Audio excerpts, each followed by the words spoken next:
വാട്സപ്പിലും ഇൻസ്റ്റഗ്രാമിലൊക്കെ ഒരുപാട് പേര് ചോദിക്കുന്ന ഒരു കാര്യമാണ്, ബ്രോ ഒരു ബിസിനസ് ഐഡിയ ഉണ്ട്, എങ്ങനെ അത് എക്സിക്യൂട്ട് ചെയ്യണം എന്നുള്ളതിനെ കുറിച്ച്. അപ്പോൾ ഞാൻ നിങ്ങളോട് പറയുന്നത്, നമുക്ക് ഐഡിയ ഇങ്ങനെ വന്നുകൊണ്ടേയിരിക്കും. അപ്പോൾ നമ്മൾ ആദ്യം അതൊരു പേപ്പറിൽ എഴുതി വെക്കുക എന്നുള്ളത്, ഒരു ബുക്കിൽ എഴുതി വെക്കുക.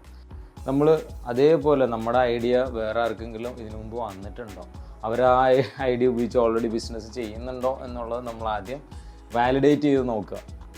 ദെൻ നമ്മൾ ആദ്യത്തെ 100 കസ്റ്റമേഴ്സിന് നമ്മുടെ കയ്യിൽ ചെറിയ എമൗണ്ട് ഉണ്ടെങ്കിൽ നമ്മൾ ആ എമൗണ്ട് വെച്ചിട്ട് ഒരു ഇൻവെസ്റ്റർ അടുത്ത് പോകുന്നതിന് മുമ്പ് നമ്മളൊരു മിനിമം 100 കസ്റ്റമറെങ്കിലും 100 to 1000 കസ്റ്റമറെങ്കിലും മിനിമം നമുക്കുണ്ടെങ്കിൽ ഇൻവെസ്റ്റ്മെൻറ്റ് എളുപ്പമായിരിക്കും. പിന്നെ നമുക്ക് കൃത്യമായിട്ടുള്ള ഐഡിയ ഉണ്ടായിരിക്കണം, കൃത്യമായിട്ടുള്ള നമുക്ക് തന്നെ ഒരു കോൺഫിഡൻസ് ഉണ്ടാവണം, നമ്മൾ ചെയ്യാൻ പോകുന്ന ബിസിനസ് സക്സസ് ആവും എന്നുള്ളത്. അതാണ് മെയിനായിട്ട് വേണ്ടത്.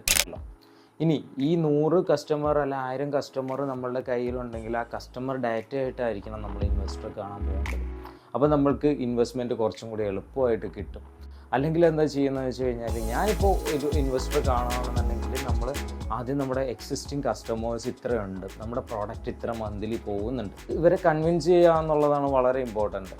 ആളുകൾ എന്തിനും നമ്മുടെ ബിസിനസ്സിൽ ഇൻവെസ്റ്റ് ചെയ്യണം? പ്രോഫിറ്റ് നേടാൻ വേണ്ടി. അവർ ഇൻവെസ്റ്റ് ചെയ്യുന്നതിൻ്റെ ഇരട്ടി, 10 ഇരട്ടി, 20 ഇരട്ടി, അല്ലെങ്കിൽ 5 ലക്ഷം ഇടുന്നവന് അതൊരു 10 ലക്ഷമായിട്ടോ 20 ലക്ഷമായിട്ടോ അവർക്ക് അതിൻ്റെ പ്രോഫിറ്റ് എടുക്കാൻ പറ്റണം എന്നുള്ള ചിന്തയിലായിരിക്കും ഇൻവെസ്റ്റർ വരുന്നത്.